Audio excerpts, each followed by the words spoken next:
As a practicing psychologist and keen observer of the Western world, Carl Jung noticed that many people in his day were afflicted by debilitating feelings of insignificance, inadequacy, and hopelessness. Over several chapters in Volume 10 of his collected works, Jung examined this issue and came to conclude that such feelings were caused by what he called a spiritual problem. This spiritual problem continues to be an issue for many people in the modern world, and its widespread existence poses a great threat to the freedom and prosperity of Western societies. For not only do those afflicted by it suffer as individuals, but as more fall victim to it, the stability of a society falters, and the potential for political and social unrest increases. Jung observed the social ramifications of this problem play out firsthand in the form of 2 world wars and the rise of numerous totalitarian states. He was so appalled by these events that he tried his best to convey his insights to others, in the hope of averting similar occurrences in the future. Jung believed that the emergence of this spiritual problem coincided with the declining influence that traditional religions, most prominently Christianity, have had on Western societies over the past several centuries. Casting aside these religions has had many effects, but the one which Jung saw as most pressing was the fact that it forced countless people to face the existential dilemmas of human life without the helpful crutch of religious dogma. How totally different did the world appear to medieval man?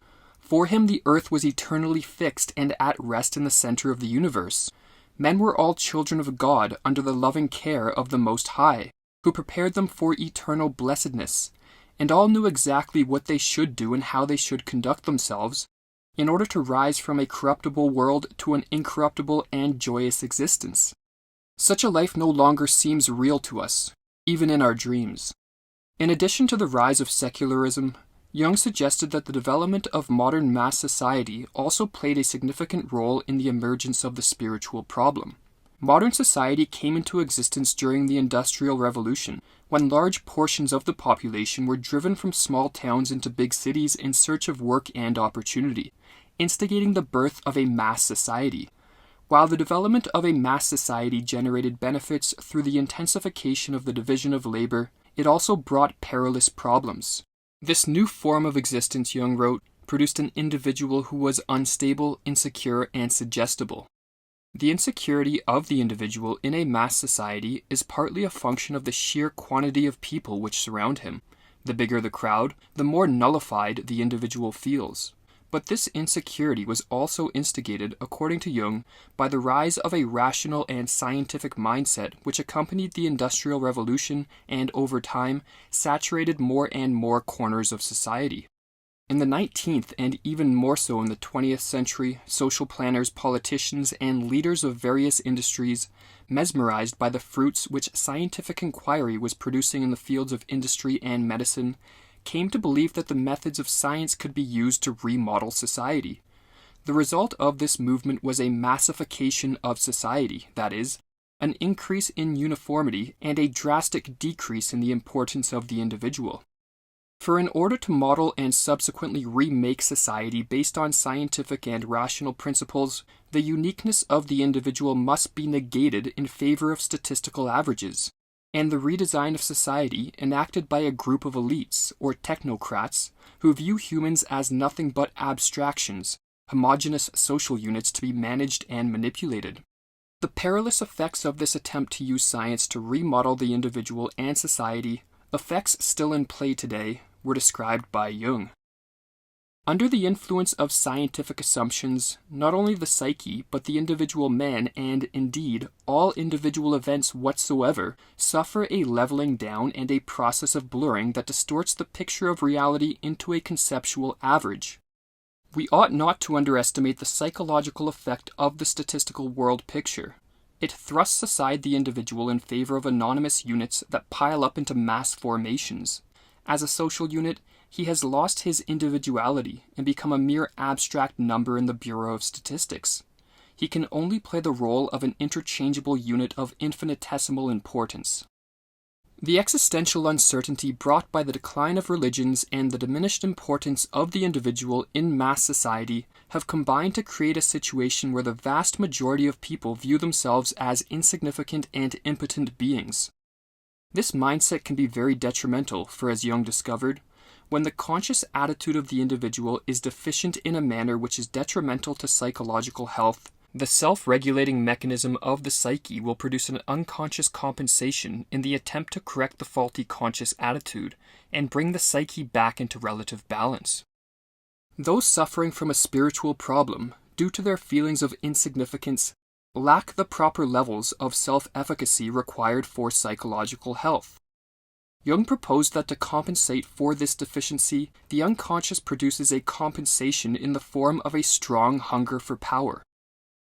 The individual's feeling of weakness, indeed of non-existence, is compensated by the eruption of hitherto unknown desires for power. It is the revolt of the powerless, the insatiable greed of the have-nots. A compensation can be beneficial if one is able to integrate the compensatory contents of the unconscious into their consciousness, thus bringing more balance to their conscious mind and an overall improvement to their psychological health. However, if the unconscious contents of the compensation, which in the case of a spiritual problem take the form of a lust for power, remain hidden in the unconscious, the compensation can prove extremely dangerous.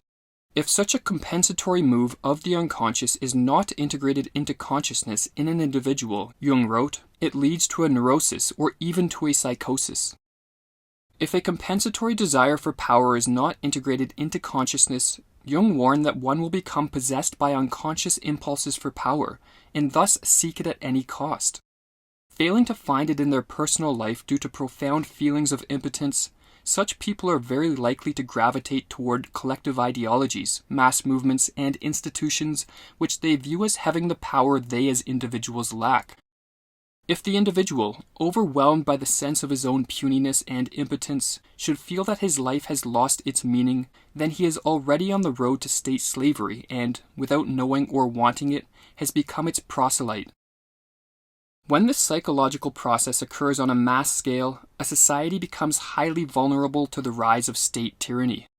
Jung described this process in the following chilling passage. Instead of the concrete individual, you have the names of organizations and, at the highest point, the abstract idea of the state as the principle of political reality. The moral responsibility of the individual is then inevitably replaced by the policy of the state. Instead of the moral and mental differentiation of the individual, you have public welfare and the raising of the living standard. The goal and meaning of individual life, which is the only real life, no longer lie in individual development, but in the policy of the state, which is thrust upon the individual from outside. The individual is increasingly deprived of the moral decision as to how he should live his own life, and instead is ruled, fed, clothed, and educated as a social unit, and amused in accordance with the standards that give pleasure and satisfaction to the masses. This form of dystopia occurred in varying degrees in the 20th century, and seems to be re-emerging in the West today. While many people realize the dangers posed by the existence of centralized states, most react to the growth of state power with feelings of hopelessness, believing there is nothing that they as individuals can do about it. Jung's analysis is profound for the reason that he suggests that the rise of state tyranny is a byproduct of the proliferation of the spiritual problem afflicting the modern world, and thus can be subdued if more people learn to resolve the spiritual problem affecting their own lives. Jung held out hope that many people in the West were capable of achieving this, and saw evidence of such potential in the growth of the field of psychology in the 20th century, and in the increased desire of many to explore the depths of their psyche in search of self-knowledge. To me, the crux of the spiritual problem today, he wrote, is to be found in the fascination which the psyche holds for modern man.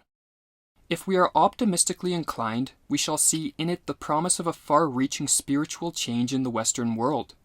At all events, it is a significant phenomenon, important because it touches those irrational and, as history shows, incalculable psychic forces which transform the life of peoples and civilizations in ways that are unforeseen and unforeseeable. These are the forces, still invisible to many persons today, which are at the bottom of the present psychological interest. In times of desperation, ancient peoples looked to the gods which inhabited the oceans, the forests, and the skies for regeneration. In Jung's view, the modern individual, for whom all the gods are dead, must look to the forces within for answers to the spiritual problems which plague them. In finding answers, he thought one will not only be curing the spiritual sickness which afflicts them personally, but will also be contributing to the renewal of a world gone astray in the darkness of state domination. Small and hidden is the door that leads inward, and the entrance is barred by countless prejudices, mistaken assumptions, and fears. Always one wishes to hear of grand political and economic schemes, the very things that have landed every nation in a morass. Therefore, it sounds grotesque when anyone speaks of hidden doors, dreams, and a world within. What has this vapid idealism got to do with gigantic economic programs, with the so-called problems of reality? But I speak not to nations, only to the individual few, for whom it goes without saying that cultural values do not drop down like manna from heaven, but are created by the hands of individuals. If things go wrong in the world, this is because something is wrong with the individual, because something is wrong with me. Therefore, if I am sensible, I shall put myself right first. For this I need, because outside authority no longer means anything to me, a knowledge of the innermost foundations of my being, in order that I may base myself firmly on the eternal facts of the human psyche.